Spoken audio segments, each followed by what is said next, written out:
Okay, how are the cameras on this phone so good? This is the X200 Pro, and we've been hearing a lot about the cameras on this flagship phone by Vivo. But none of what I've seen or heard about this smartphone prepared me for seeing the results firsthand, because I would have to either bleep myself or risk getting demonetized by repeating it, because honestly, the results were just so good. Now, before we get to that, let me just throw some camera specs your way so you know what we're working with here. You have a 50 megapixel main camera, a 50 megapixel ultrawide, and a 200 megapixel periscope telephoto camera, so you know that this phone is gunning to be the go-to concert phone. Of course, we have to mention their partnership with Zeiss, who has tweaked and tuned these cameras so they can provide the stellar results it's been giving us, and one of the reasons why the Vivo X200 Pro deserves all the praise it's been getting. The level of detail that we've been able to get on it, even in low light, has been insane. And I know there's a lot of computational photography happening in the background, but they don't look over-processed, so the results still look natural. But as someone who loves playing Instagram husband when Leia and I are traveling, the telephoto camera comes in really handy. I like using the 3.7 times zoom, which is equivalent to an 85mm lens, which is perfect for taking portraits. It gives nice background compression with natural looking bokeh. You can even use the different looks in the portrait mode, so you no longer have to edit on other apps. You can just straight up post photos straight out of the phone to your feed. Even using the 10 times zoom at night still produces amazing results, and the details don't look muddy at all. It really is incredible what they've done with this camera system. It's insane. And just to give you guys an example of the zoom capabilities, here's a photo from our studio, which is somewhere in Green Hills. And I'm going to zoom in into a billboard of KFC.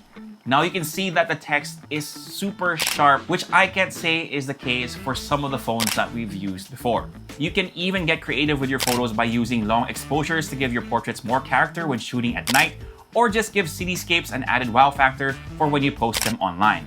And for you fans of macro photography, the X200 Pro can capture an insane amount of detail, whether it's intricate petals of a flower, the subtle textures of your eyes, and even the beauty of everyday objects.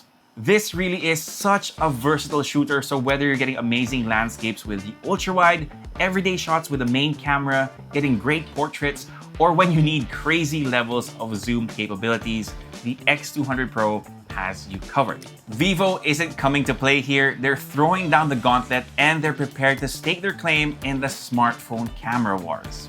But what about the rest of the device? Does it stack up?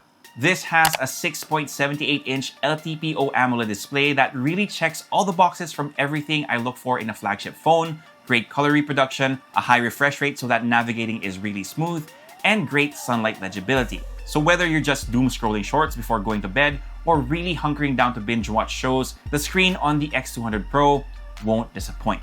And as far as the internals go, this is equipped with the MediaTek Dimensity 9400, and our unit has 16GB of RAM and 512GB of storage. If you want to look at the benchmarks, this can definitely go toe-to-toe with other phones in its weight class if you want to go by the numbers, but I've had no hiccups while using this device, and it's been able to handle everything I threw at it. The team and I also tried out some of the heavier mobile games on the X200 Pro, like Genshin Impact and Wuthering Waves, and as expected, it ran both titles smoothly despite all the effects in the big battles we were in. Now, there were a few frame drops while playing Wuthering Waves, but considering how demanding that title is, it was understandable and didn't get in the way of gameplay. Now, in terms of battery life, the Vivo X200 Pro lasted me a little over a day with moderate use, but it also charges up really quickly. Now, I'm pretty much known in the company as the guy who leaves the house with low battery, so it's very helpful that we now have phones like the Vivo X200 Pro that supports 90-watt charging, so I can plug this in while having coffee in the morning and I should be good the rest of the day. One thing that stands out with the X200 Pro is its massive camera array on the back, but it's a good trade-off considering the amazing results that I've shown you, and let's face it, this design is pretty much the meta for most devices we're seeing so far in 2025.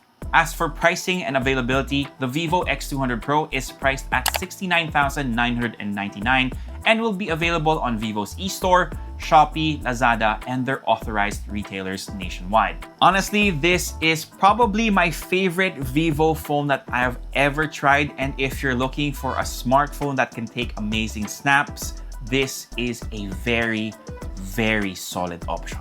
Now, it's still incredibly early in 2025 to crown a camera king, but this is on my shortlist when the topic does come up, and I would have no problems recommending this to you guys, to my friends, to my family, if what you want is a flagship phone with amazing cameras. But that's pretty much it for me.